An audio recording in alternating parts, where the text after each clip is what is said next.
Hi, I'm Anne Marie Lewis, and I'm a member of Corpus Christi Catholic Church, and I'm part of the Connect team that meets the first Saturdays of the month and the Wednesday following.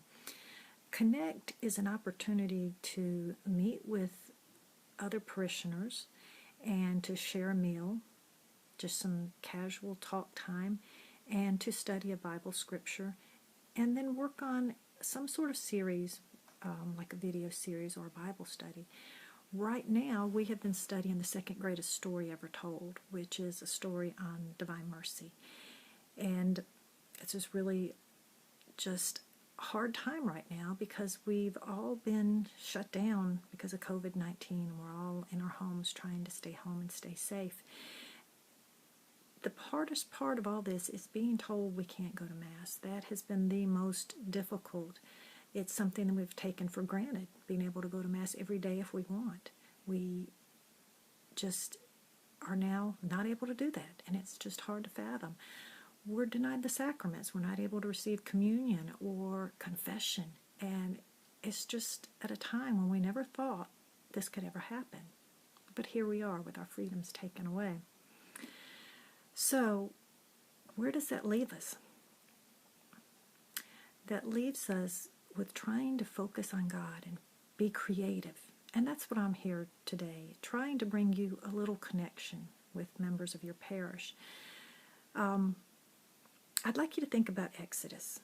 We all know that's the story of Moses going to Pharaoh, being sent by God to ask Pharaoh to let the people go to worship God. They were slaves in Egypt, and God wanted them to have the freedom. The people wanted the freedom. They needed the freedom to worship God, but Pharaoh kept denying them. And in the verse it says that God hardened Pharaoh's heart. And there's a reason for that, because there were 10 plagues, and each one of those plagues represented one of the Egyptians' false gods.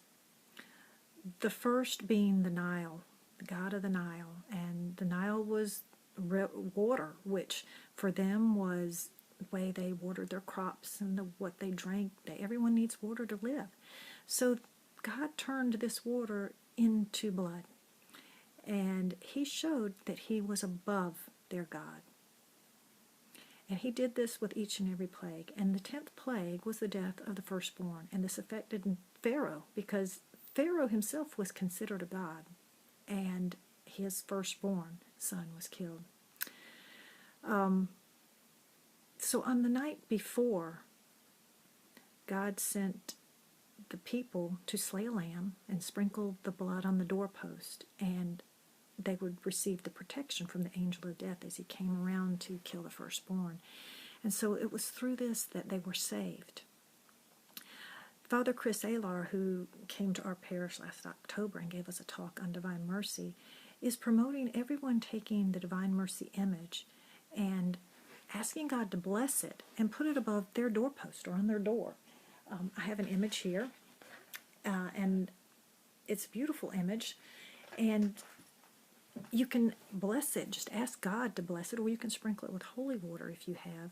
The church is open from 10 to 2, so you can go there and you could take your image and sprinkle it with water. You can print an image too online at divinemercy.org. And this is an important time because Divine Mercy Sunday is the Sunday after Easter.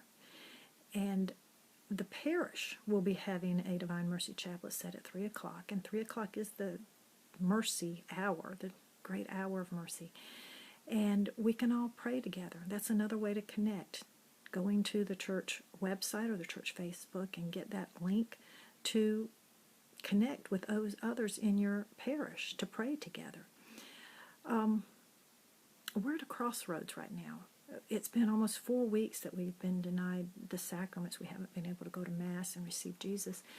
And, absence can make the heart go stronger. And this is what I ask you to reflect on. Your reflection question is, what am I going to do? Is this absence making me yearn for Jesus even more? Or is it making me fade to where it no longer seems important So I ask you to reflect on that and say, what am I going to do? How am I going to stay strong? How am I going to stay connected with God and with my fellow Christians, my family in the church? And the other question I asked you to reflect on is, what are my gods? What are my false gods that I've put above God? What are those things that God needs to show me that He has power over and that He is more important? Am I willing to let them go? So, I hope to connect again soon with you over the internet, me or a member of the Connect team. I wish you all well, and I'm praying for you, and I ask you to pray for me and for all the members of our parish and for all those who are sick. Goodbye for now.